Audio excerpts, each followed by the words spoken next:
this is 100% worth noting. It's like his coaching style has completely changed, and he's turned a whole new leaf.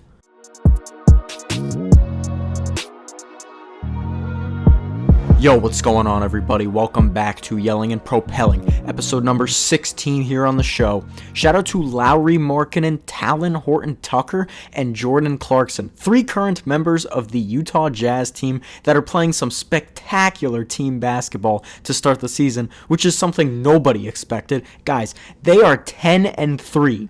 10 wins, only 3 losses. I might have to light myself on fire, because if you recall, my regular season prediction, I said in that episode, predicting the regular season outcome for each team, I said, if this team somehow were to make the playoffs, I'll light myself on fire. But seriously, crazy stuff, and credit to them, because they're doing it without Colin Sexton being a major factor. So yeah, crazy stuff. So shout out to the Utah Jazz, and shout out to you for tuning back in to Yelling and Propelling. You could be anywhere in the world doing absolutely whatever you want, and you're choosing to listen to the show, and I appreciate that very, very much. Weekly recap time. It's been about 2 weeks since we last spoke. What's new? Well, there's a lot new in Brooklyn. Something I'm sure you are well aware of already. Star point guard Kyrie Irving was suspended for a minimum of 5 games, and it looks like it's going to be well over that for a tweet promoting a movie that was anti-Semitic, and then when he was first asked to apologize for it, he basically doubled down on it.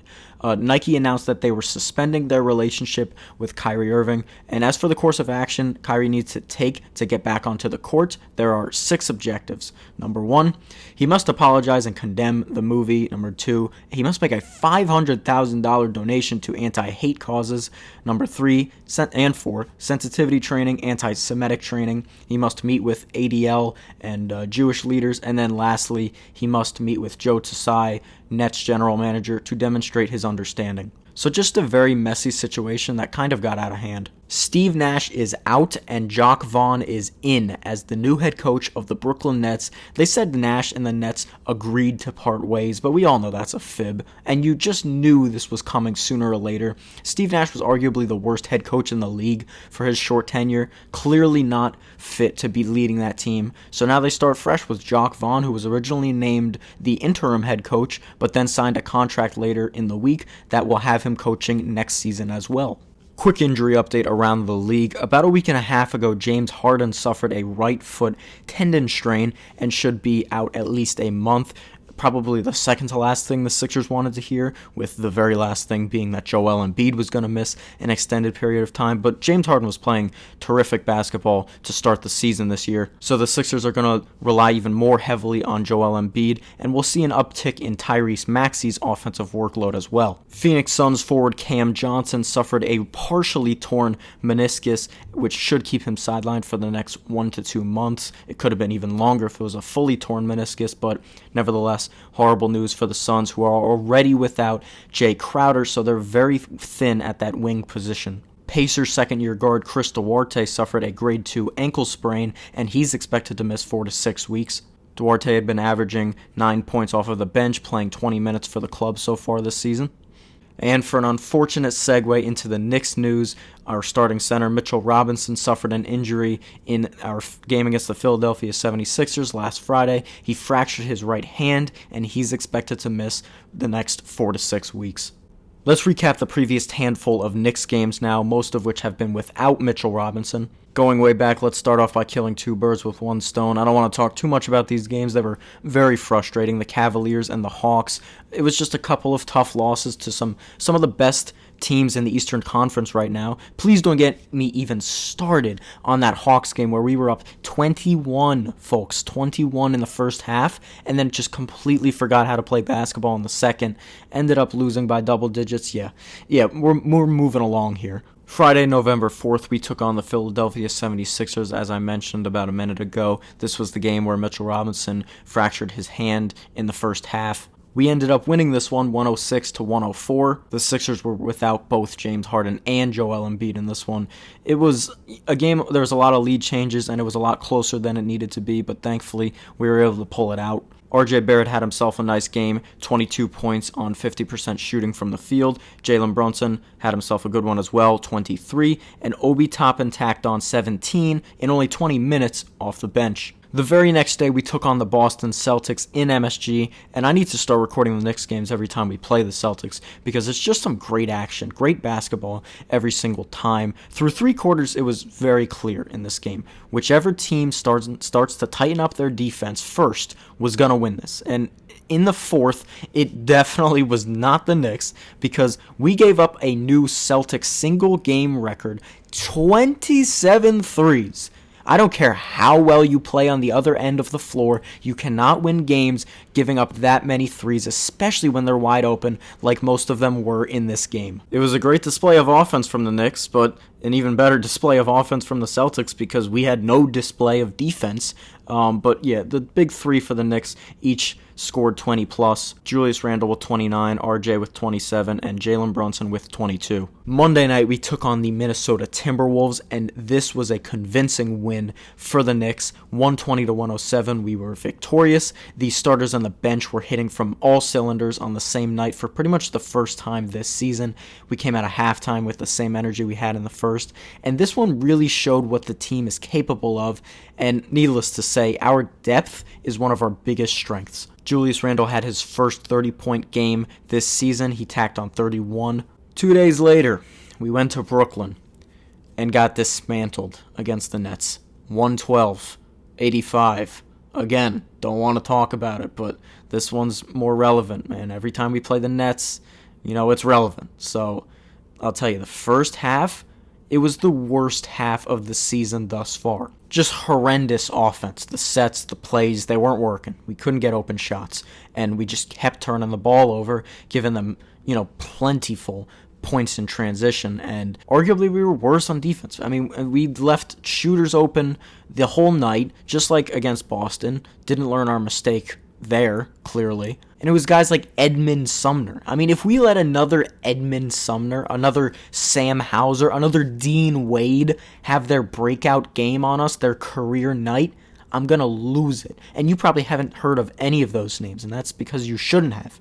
They're essentially nobodies, to put it bluntly. I don't know if there's a miscommunication when we see those guys come in. Maybe we don't see them come in at all. Maybe they're wearing an invisibility cloak. But yeah, this Nets game was rough. Thankfully, Friday night's game was against the Detroit Pistons, and we were able to bounce back 121-112. It was a bit of a scare at the end in the fourth quarter. They almost came back. They were within 6, maybe even 4 points with like 2.5 to go, but we closed it out, really no problem. RJ Barrett had his best game of the season, if you ask me. 30 points, 5 rebounds, 5 assists, very efficient. A quiet 26 for Jalen Brunson in this one, and 21 for Julius Randle. Alright, so the Knicks are currently in the middle of the pack, dead even at 6-6 on the season. About what we expected, or at least what I expected. Let me not speak for all of you guys. Maybe some of you think that the Knicks are going to end up 20 games under 500 this year. I said this in the last episode, and I'm going to echo it now. We're beating the teams we're supposed to and losing to the teams that are just straight up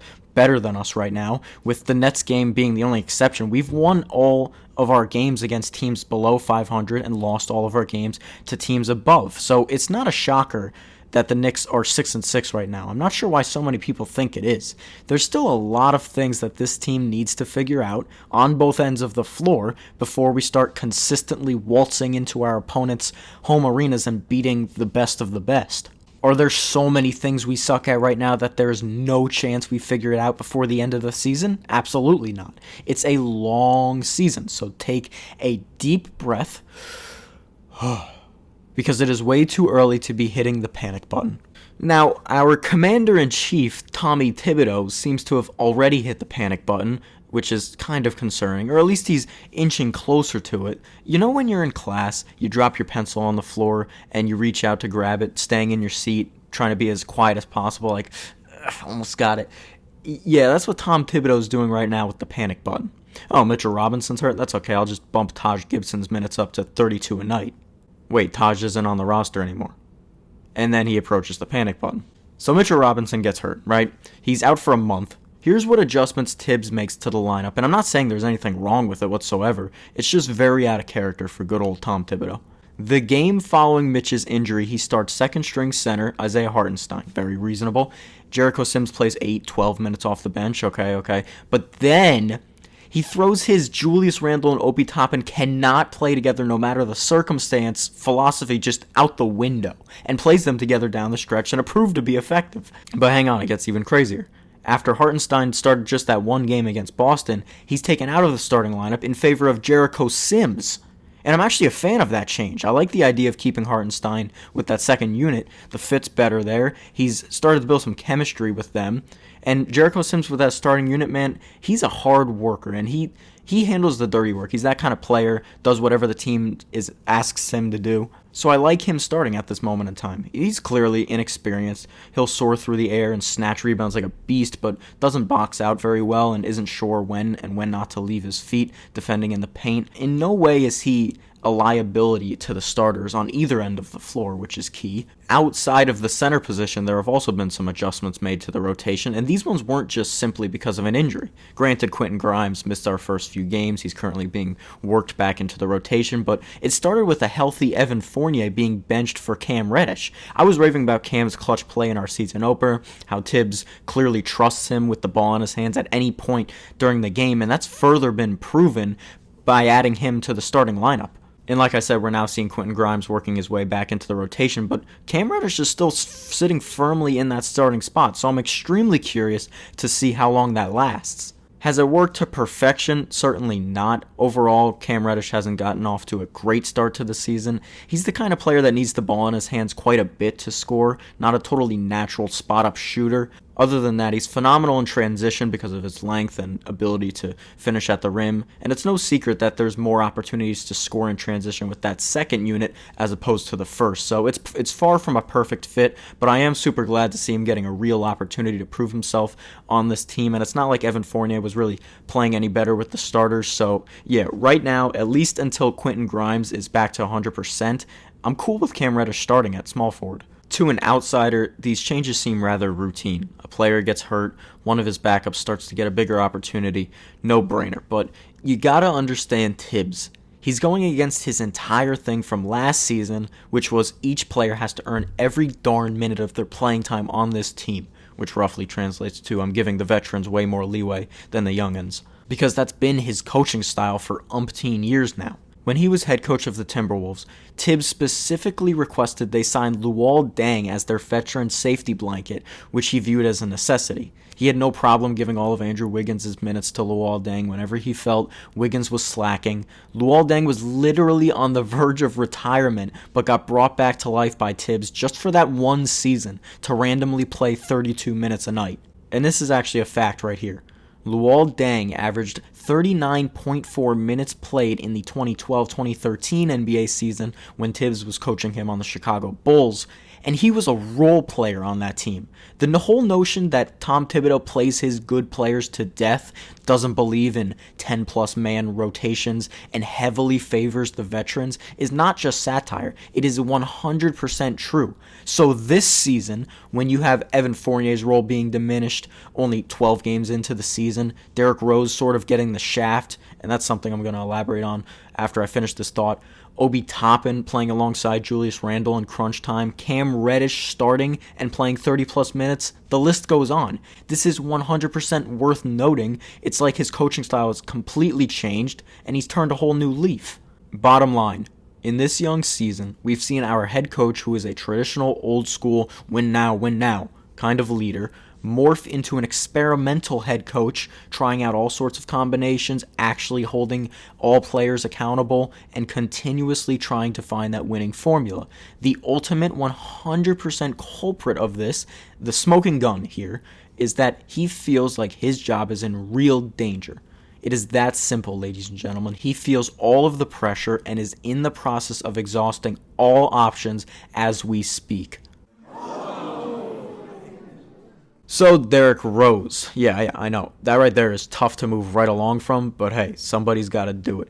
Derrick Rose this season is averaging 13 minutes per game, down from the mid-20s the past 2 seasons. He comes in with the second stringers in the first half, then maybe we'll have a short spurt in the second half, but that's about it. And I didn't personally think much of this. I mean, we signed Jalen Brunson to play big minutes and do big things, and IQ still has a very significant role off the bench playing half point guard, half shooting guard. I figured Derrick Rose's minutes would be down this season. What alerted me there was more to it here was Derrick Rose's press conference a few short days ago when he mentioned how he was, quote, in the unknown on this team and clearly isn't thrilled with his lack of playing time. So then everybody starts talking about a trade. We should get something in return for him while he still has value. And all that talk makes me kind of sad because, number one, he's one of my favorite players of all time. And seeing him like with his second stint on the team and then we throw him to the curb once again, especially after how instrumental he was to our success in that 2020 season. Of course, you guys know I hold that very near and dear to my heart. It's tough for me personally to face facts and say it's probably not only in the team's best interest, but also Derrick Rose's best interest that we part ways because he wants to play until he's 40. He said this last season. He wants to be the Tom Brady of the NBA. There's not a great chance that he does that staying with the Knicks for the rest of his career. So it's probably in the best interest of both sides if we find him a new team. Hang on, before the mock trades start flying out, listen to what Thibs had to say when he was asked about it. I'll just paraphrase here. He said he talks to Derrick more than his wife does. No, I'm just kidding. He said, I talk to Derrick as much as anyone. The situation is clear. Starters, bench players alike can be taken out of the rotation. You want more minutes, you got to play well. And it's a rather generic response to a player complaining about their lack of playing time, but from Thibs to Derrick Rose, it's kind of unusual given their long history together. He's beating around the bush for sure with this response, but something doesn't really add up. Like, to me, it seems Derrick Rose and Thibs are just not on the same page at all. And I'll tell you what, man, I know one thing for sure. This is a totally different Tom Thibodeau we're seeing this season so far. Hey guys, you hear the bell? That means that pretty much does it for this episode of Yelling and Propelling. Tom Thibodeau's hot seat has gotten even hotter, and the hoops he's jumping through to avoid being fired are extraordinary. Let me know what you think. Drop a comment if you're listening on YouTube. Shoot me a DM on Instagram at ccapetta04. And remember, the show is available on YouTube and every single podcast streaming service you can dream of. That'll do it for episode 16. I will not see you guys until right after Thanksgiving, so I hope you have a great feast with your family. But for now, farewell. Have a superb rest of your day or night, and I hope to see you again soon. Go Knicks.